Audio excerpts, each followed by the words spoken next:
고린도전서 3장 1절부터 15절까지 말씀입니다. 그러즉 아볼로는 무엇이며 바울은 무엇이냐? 그들은 주께서 각각 주신 대로 너희로 하여금 믿게 한 사역자들이니라. 나는 심었고 아볼로는 물을 주었으되 오직 하나님께서 자라나게 하셨나니 그런즉 심는 이나 물 주는 이는 아무것도 아니로되 오직 자라게 하시는 이는 하나님뿐이니라. 심는 이와 물 주는 이는 한 가지이나 각각 자기가 일한 대로 자기의 상을 받으리라. 우리는 하나님의 동역자들이요 너희는 하나님의 밭이요 하나님의 집이니라. 내게 주신 하나님의 은혜를 따라 내가 지혜로운 건축자와 같이 터를 닦아두매 다른 이가 그 위에 세우나 그러나 각각 어떻게 그 위에 세울까를 조심할지니라. 이 닦아둔 것 외에 능히 다른 터를 닦아둘 자가 없으니 이 터는 곧 예수 그리스도라. 만일 누구든지 금이나 은이나 보석이나 나무나 풀이나 짚으로 이 터 위에 세우면 각 사람의 공적이 나타날 터인데 그 날이 공적을 밝히리니 이는 불로 나타내고 그 불이 각 사람의 공적이 어떠한 것을 시험할 것임이라. 만일 누구든지 그 위에 세운 공적이 그대로 있으면 상을 받고 누구든지 그 공적이 불타면 해를 받으리니 그러나 자신은 구원을 받되 불 가운데서 받은 것 같으리라. 아멘. 모든 인간은 경쟁하며 삽니다. 그런데 경쟁을 싫어합니다. 경쟁에 대한 인상은 참 저항감입니다. 학교에서 학생들을 성적대로 줄 세우는 일에 거부감을 많이 느낍니다. 아무래도 경쟁에서 뒤처졌던 그 경험이 작용하는 것 같습니다. 그러나 사실 경쟁은 선한 측면이 참 많습니다. 그 경쟁 자체가 악한 것이 아닙니다. 어린이 축구나 프로야구 등 종목에 상관없이 스포츠의 경쟁은 좋은 것입니다. 경쟁에서 이긴 최고의 팀이 상 받는 것이 당연합니다. 모든 사람들이 다 기뻐하고 축복합니다. 경쟁을 하지 않으면 실력이 늘지 않습니다. 내기 골프라도 쳐야 게임이 재미있어집니다. 성적 제도는 괴롭지만 사회의 다양한 일자리에 최적의 사람을 배치하는 면이 있습니다. 경쟁을 통해 자신의 능력을 테스트하고 자기 적성을 발견하고 노력에 대한 보상을 받을 수 있습니다. 더 싼 컴퓨터를 사려고 SNS를 서핑하는 사람은 이미 경쟁 게임에 참여하고 있는 것입니다. 딸이 어릴 때 그 달리기 시합하자고 해서 아주 곤혹스러웠던 적이 많습니다. 왜 그렇게 이기려고 하는지 모르겠는데 하여간 본성적으로 인간은 경쟁하는 어떤 욕구를 타고난 것 같습니다. 경쟁하는 사람은 죄로 향하는 유혹을 받을 수 있다. 이게 문제입니다. 경쟁하다가 상대방을 험담하거나 해치려는 마음이 들 수가 있습니다. 그렇죠? 이 간증 프로그램에 송지은이라는 가수가 나왔더라고요. 시크릿이라는 걸그룹 멤버였는데 이런 말을 했습니다. 20살에 데뷔를 했더니 연예계 어른들이 이러더래요. 자기는 나름 연예계에서 하나님의 빛을 드러내고 싶어서 기도하고 갔는데 바로 그분들 어른들 말에 흡수를 당했다는 거예요. 뭐라고 흡수를 당했느냐 하면 너는 더 못돼줘야 된다. 너는 조금 더 욕심을 부려야 돼. 그렇게 해서는 성공할 수 없어. 남들 것을 뺏어야 너가 네 자리를 지키는 거야. 이런 말을 들었더니 한 5년 동안 연예계의 마법에 빠져서 고생을 많이 했다. 이런 말을 하더라고요. 경쟁이 지나치면 인맥을 동원해서 공정하지 않은 방식으로 어떻게든 이기려고 하는 그런 좀 마음이 듭니다. 경쟁에 몰두한 나머지 일의 성공을 위해 살게 되고 경쟁을 위한 경쟁도 하게 되고요. 경쟁할 때 나오는 도파민에 중독되기도 하고요. 때로는 여러 그룹으로 나누어서 파괴적인 경쟁을 하기도 합니다. 오늘 고린도 교회가 그랬습니다. 바울파와 아볼로파가 대립을 했습니다. 바울이 교회를 세우고 떠난 후에 아볼로가 와서 말씀 사역, 복음 말씀 사역을 했습니다. 아무래도 아볼로는 말씀을 잘 풀었던 것 같고 사도 바울은 은사가 좀 풍성했겠죠. 나는 심었고 아볼로는 물을 주었으되 오직 하나님께서 자라게 하셨나니 그런즉 심는 이나 물 주는 이는 아무것도 아니로되 오직 자라게 하시는 이는 하나님뿐이니라. 숭실대 그 권연경 교수가 이 현상을 이렇게 분석했습니다. 고린도 교인들의 세속적 가치관이 작용을 했다. 바울과 아볼로 같은 지도자를 판단하고 비교하며 특정인에 대한 어떤 배타적 유대를 과시하는 지도자 숭배 형태다. 바울이나 아볼로 같은 지도자들의 권위를 빌어서 자신의 위상을 확보하려는 시도다. 우리가 흔히 아는 말로 호가호위했다, 그런 뜻이겠죠. 그런데 하나님 나라의 일꾼들은 서로 경쟁하는 것이 아니라 주님이 맡겨주신 일을 하면서 각자 자기 상을 받습니다. 서로 다른 상을 받는 거죠. 상급 자체에 대한 거부감이 있습니다. 하나님 앞에서까지 평가를 받느냐, 인정할 수 없다, 이런 신경질적인 반응을 많이 제가 보았습니다. 하나님에게 평가받는 천국이라면 가고 싶지 않다, 이런 얘기도 들었어요. 그런데 좋든 싫든 성경은 하나님이 주시는 그 상에 대해서 말씀을 하세요.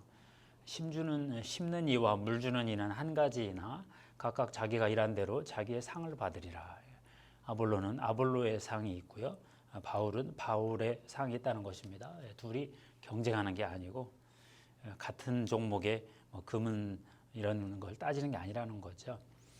이 상급을 설명하기 위해서 바울은 그 건축 비유를 지금 들었어요. 집을 짓는데 터가 있다. 그리고 그 터 위에 재료로 집을 짓는다.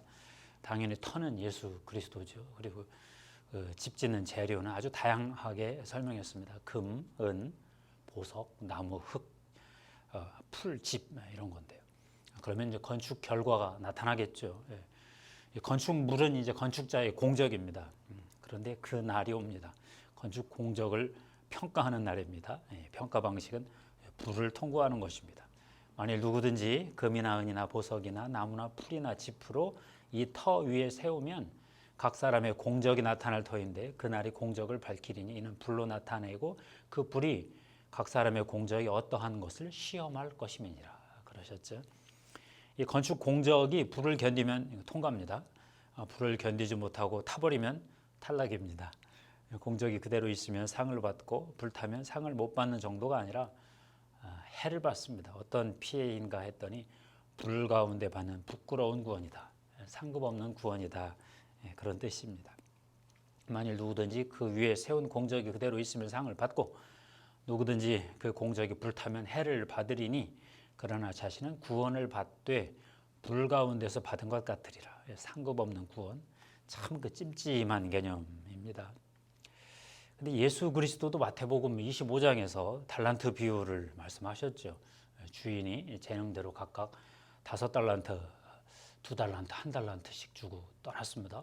나중에 와서 결산을 했는데 이게 문제가 생겼습니다. 5달란트, 2달란트 받은 자는 동일한 그런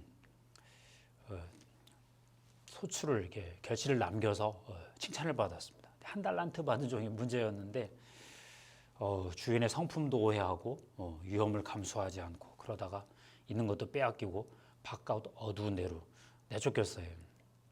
주인이 볼 때는 5달란트나 2달란트나 1달란트나 다 적은 일이에요. 그 어마어마한 그 거부에게 그 차이가 뭐가 크겠어요. 그렇지만 사람들은 서로 저기는 많이 받고 나는 조금 받고 이런 생각이 들겠죠. 하나님은 우리에게 각각 다른 청지기 사명을 주십니다. 인간의 눈에는 이게 불공평하게 보여요. 근데 창조주가 다르게 창조한 거 맞거든요. 근데 인간들은 같아야 된다고 이 평등 이데올로기를 뒤집어 씌우면서 하나님에게 저항하는 그런 형세가 있습니다. 이러면 낭패죠. 차이를 차별로 오해하는 사람들이 많죠. 그렇지만 받은 만큼 감사로 감당한 사람들은 다 보상을 받는다, 이런 메시지입니다. 사실 가만히 묵상을 해보면 이 구원도 예수 그리스도가 그분이 우리를 구원하신 거죠. 스스로 구원할 자 없습니다. 상급도요, 예수 그리스도가 이미 십자가에서 총체적으로 확보해서 당신의 백성들에게 나눠주는 거거든요. 우리가 하나님 나라에서 아무리 봉사를 하고 사역을 한다고 해도 내가 내 힘으로 상급을 내가 확보하는 그런 게임은 아니에요. 그런 마음으로 봉사하는 분들 죄송하지만 하나님 나라 상급 없습니다. 예수 그리스도 그 터 위에 하나님 내게 주신 달란트 따라 맡겨주신 사명 따라 가는 사람들에게 상급이 있습니다. 합동 측 장로교회 박용규 목사님이 있었어요.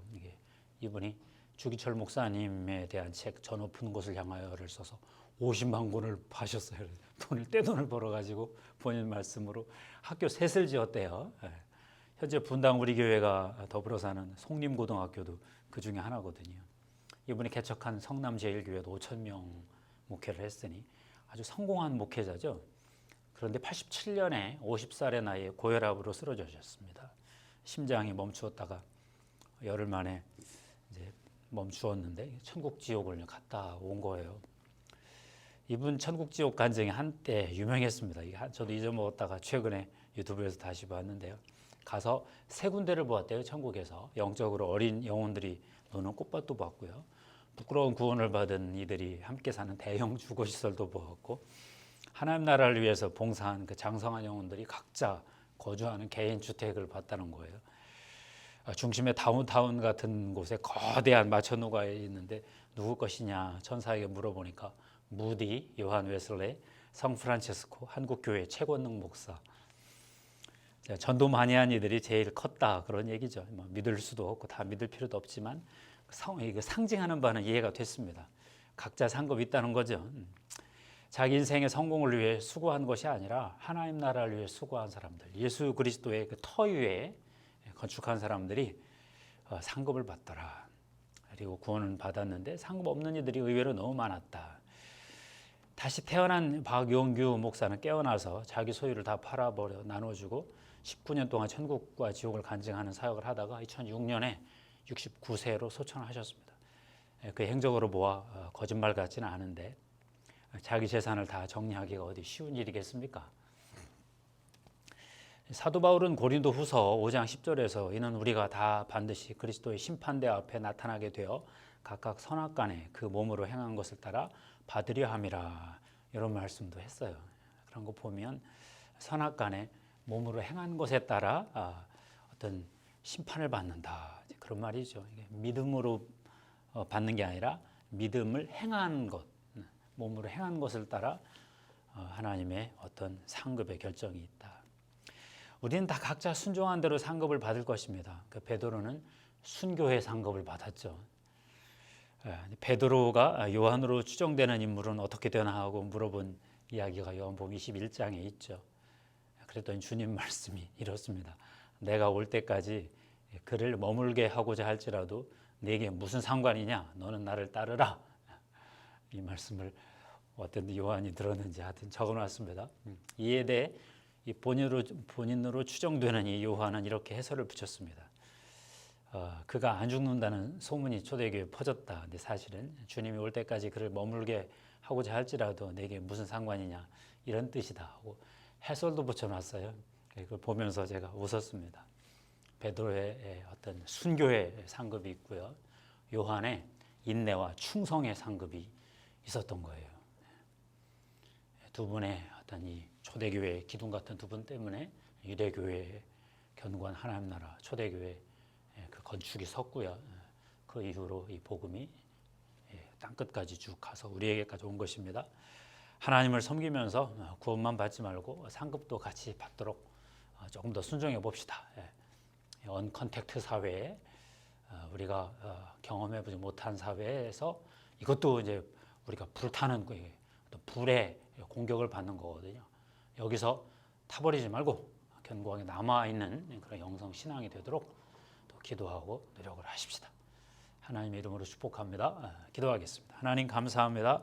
우리 귀한 성도들에게 하나님의 구원을 넘어 상급까지 받을 수 있는 영성을 허락해 주시옵소서. 언컨택트 사회가 오고 있다. 다들 그럽니다. 이러한 언컨택트 사회의 불을 통과할 수 있는 믿음을 허락해 주시옵소서. 우리 성도들에게 예수의 보혈을 뿌리고 덮습니다. 성령님 기름 부어 주시옵소서. 한 영혼 한 영혼에게 하나님의 강력한 기름 부음으로 역사하심으로 임하여 주시옵소서. 하나님 감사합니다. 우리 구주 예수님의 이름으로 기도하옵나이다. 아멘.